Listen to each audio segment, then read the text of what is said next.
ஆண்டவரும் அருமை இரட்சகருமா இருக்கிற இயேசு கிறிஸ்துவின் ஆச்சரியமான நாமத்தில் தினமும் கர்த்தருடைய சத்தத்தை கேட்டுக்கொண்டிருக்கிற என்னுடைய பிள்ளைகளை வாழ்த்துகிறேன், ஆசீர்வதிக்கிறேன்.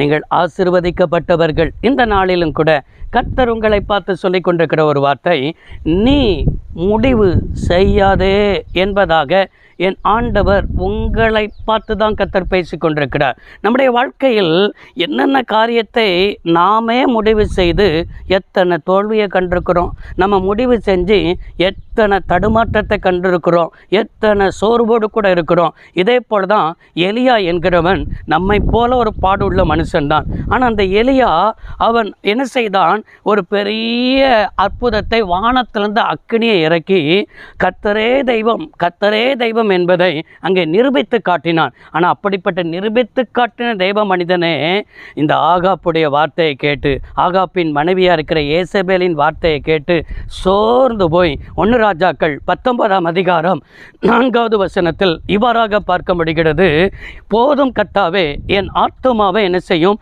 எடுத்துக்கொள்ளும், என் பிதாக்களை பார்க்கலும் நான் நல்லவன் அல்ல என்று சொல்லி அங்கே சூரச்செடியின் கீழ் படுத்துக்கொண்டு நான் சாக வேண்டும் என்று கோரி இப்படிப்பட்ட ஒரு விண்ணப்பத்தை தேவனிடத்தில் வைக்கிறான். போதும், நான் வாழ்ந்தது போதும், நான் ஊழியம் செய்தது போதும், இந்த கஷ்டங்கள் எனக்கு எதற்கு, இந்த பாடுகள் எனக்கு எதற்கு என்று சொல்லி அவன் முறுமுறுக்கிறதை பார்க்க முடிகிறது. அது மாத்திரமல்ல, சோர்ந்து போனதை பார்க்க முடிகிறது.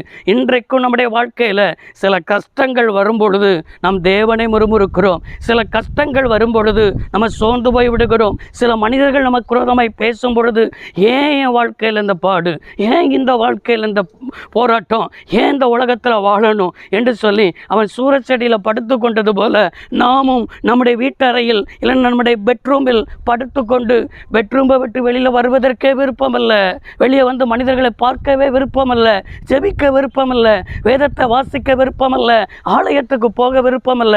இதே போல் ஏதோ ஒரு காரியத்தில் நீங்களே முடிவெடுத்து தான் இப்படி சோர்ந்து போயிருக்கிறீங்க. இன்றைக்கி நம்ம முடிவு நம்ம எப்படி எடுக்கக்கூடாதுன்னா, சூழ்நிலையை பார்த்து நம்ம முடிவு எடுக்கக்கூடாது. சில சூழ்நிலை இப்படி இருக்குன்னு சொல்லி அந்த சூழ்நிலைக்கு ஏற்றபடி முடிவெடுத்தால் நீங்கள் கஷ்டப்பட வேண்டியதாக இருக்கும். அது மாத்திரமல்ல, சில மனிதர்கள் சொல்கிறார்கள் என்பதனால மனிதர்களுடைய வார்த்தையை கேட்டு முடிவெடுக்கக்கூடாது.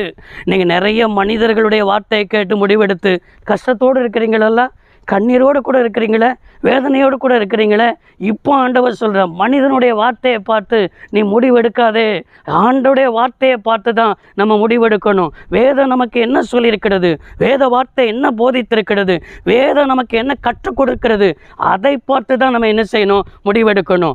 3வது, சில சம்பவத்தை வச்சு என்ன செய்யக்கூடாது, இவங்களுக்கு இப்படி சம்பவம் நடந்திருக்கு, இவங்களுக்கு இப்படி நடந்திருக்கு, இவங்களுக்கு நடந்தது போல் நமக்கும் நடக்கும்னு சொல்லி பிறருக்கு நடந்த சம்பவம் இல்லை நம்மளை சுற்றிலும் நடக்கிற சம்பவம், ஏதோ ஒரு சம்பவத்தை வச்சு நம்ம முடிவெடுக்கக்கூடாது. நம்ம முடிவெடுப்போம்னு சொன்னால் அந்த சம்பவம் இன்றைக்கி ஒரு விதமாக இருக்கும், நாளைக்கு வேறு விதமாக இருக்கும்.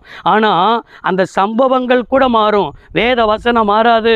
எனவே சம்பவத்தை வச்சு என்ன செய்யக்கூடாது, முடிவெடுக்கக்கூடாது. தவறான முடிவை நீங்கள் எடுக்கக்கூடாதுன்னு தான் கர்த்தர் எச்சரிக்கிறார். எத்தனை தவறான முடிவை எடுத்து உங்களுடைய வேலையின் காரியம், தனிப்பட்ட காரியம், குடும்பத்தின் காரியம், எத்தனையோ தவறான முடிவெடுத்து இன்றைக்கி கஷ்டத்தோடு இருக்கிறதுக்கு காரணம் என்ன தெரியுமா, நீங்கள் எடுத்த தவறான முடிவு. ஒரு மனிதனுடைய முடிவு எப்படி எடுக்கிறானோ அதை பொறுத்து தான் அவனுக்கு ஆசீர்வாதமே இருக்கிறது. அவன் எடுக்கிற முடிவில் தான் ஆசீர்வாதமும் இருக்கிறது, சாபமும் இருக்கிறது. நீங்கள் எப்படி முடிவெடுக்க போகிறீங்க, ஆசீர்வாதமான முடிவெடுக்க போகிறீங்களா, நல்ல முடிவெடுங்க. நீங்களே முடிவெடுக்காமல் அந்த முடிவெடுக்கிற காரியத்திற்கு தேவன்கிட்ட ஒப்பு கொடுங்க.